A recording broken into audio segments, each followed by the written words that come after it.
5 yellows and a red flag. Indy Indy in the streets of Toronto. Let's get into it.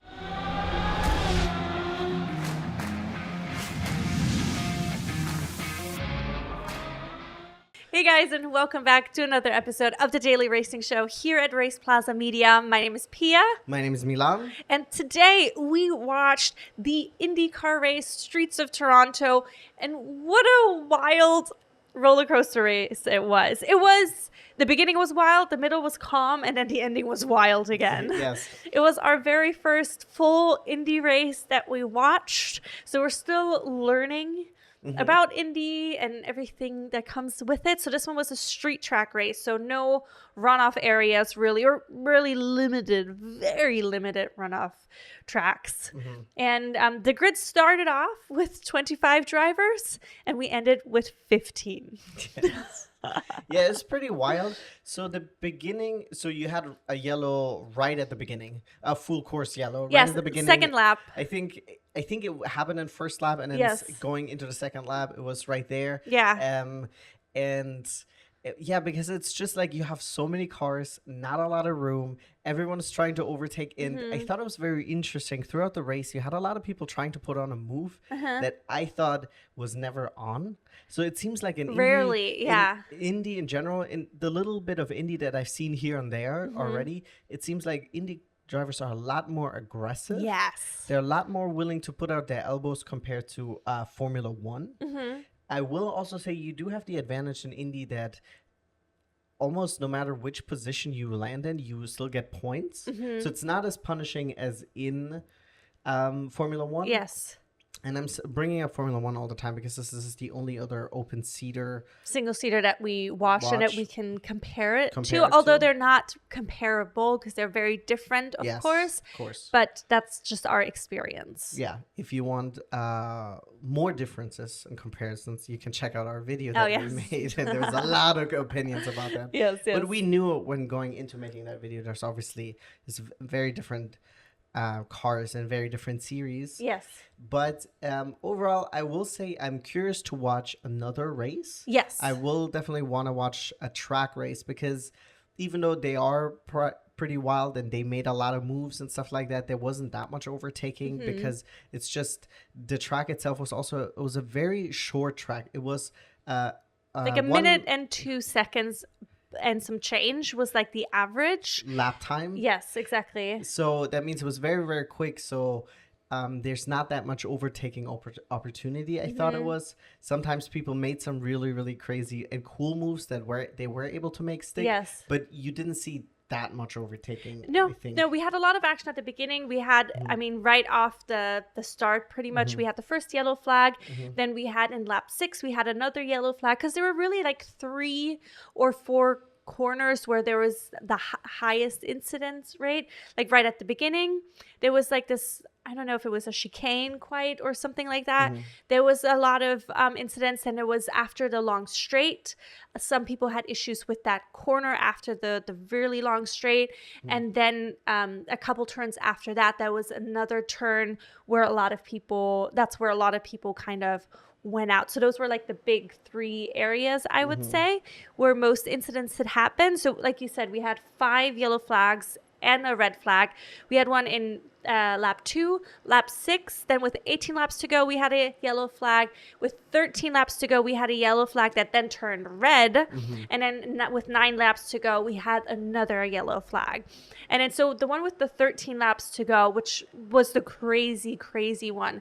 So Pato O'Ward, Era McLaren driver, he had a rear lockup. So he slid into that corner that was already a tricky corner. That was the one where the first yellow flag had happened as well. Yeah. His car rotated and he got into the wall.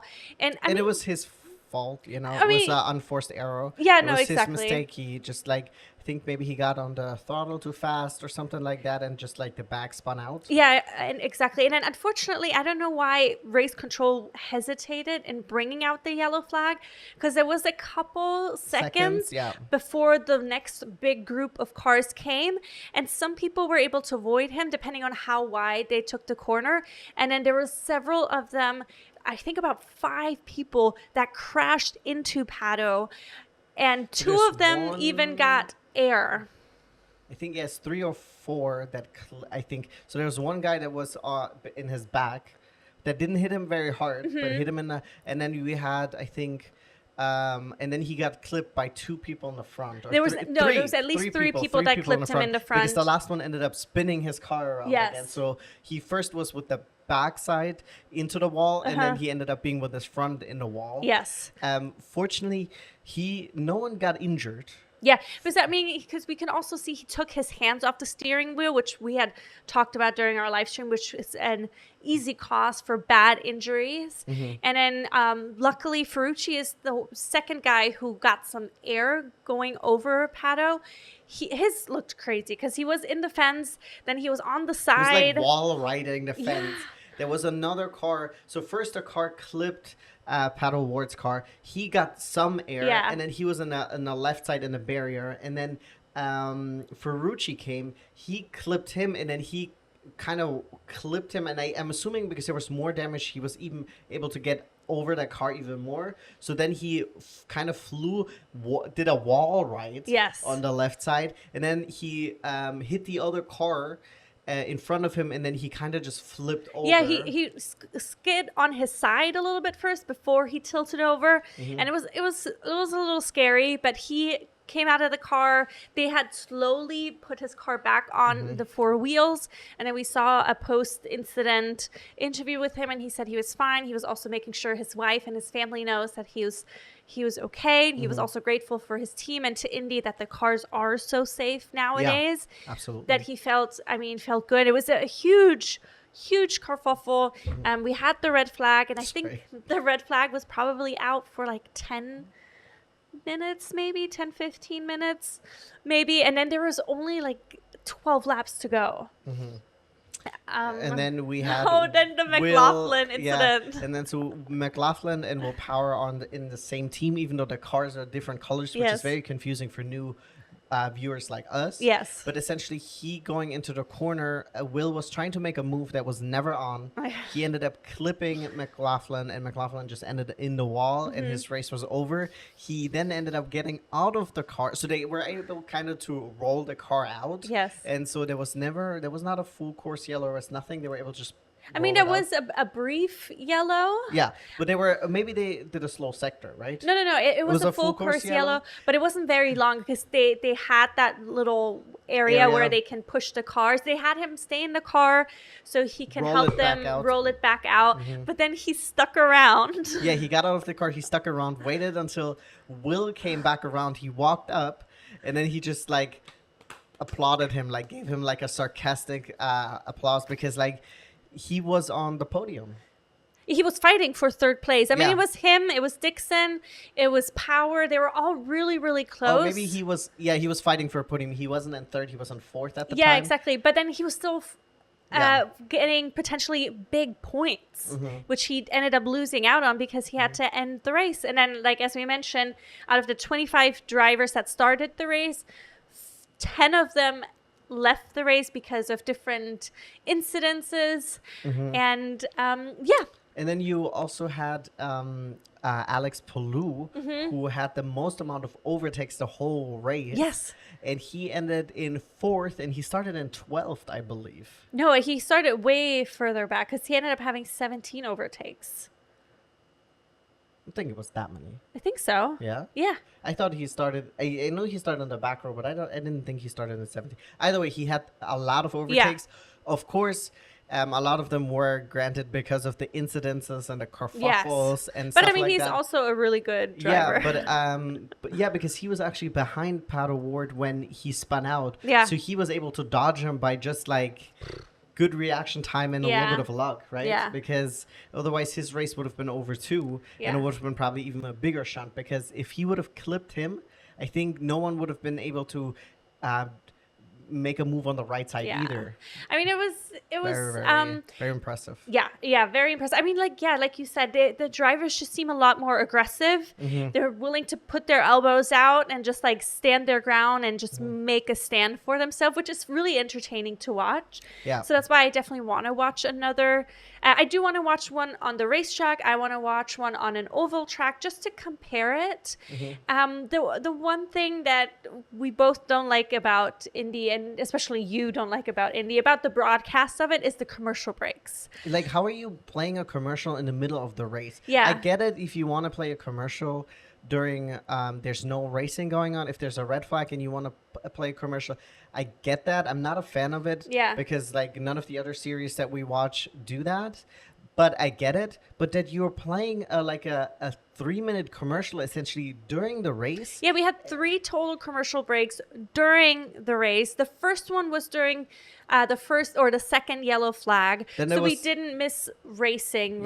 But the other 2 were during active parts of the race. And I feel like the second one that we had, so the one that during the actual race, seemed quite long it too. Seemed very long I feel too. like we missed like around 6 laps at that time. Yeah. Which is, I mean, that's a lot to miss. And like, yes, maybe not always things happen, but there's so much advertisement already on the screen. Like, of course, everything on the track, you have for every driver cam that they show, the one that's behind them, you have an ad on the side as well. For whichever the car is sponsored You for. have the Honda starting grid. You have underneath it, you have constantly and sometimes ads showing. When they're refreshing the left side, like the list of all the drivers, they will show a commercial there and stuff like that. So I'm a little like, show your commercials on the screen, whatever, but that you're playing commercials during active race, and then what they do is they show replays of the move that happened. And I'm like, I don't want to see a fucking replay. I want to see it live. Yeah.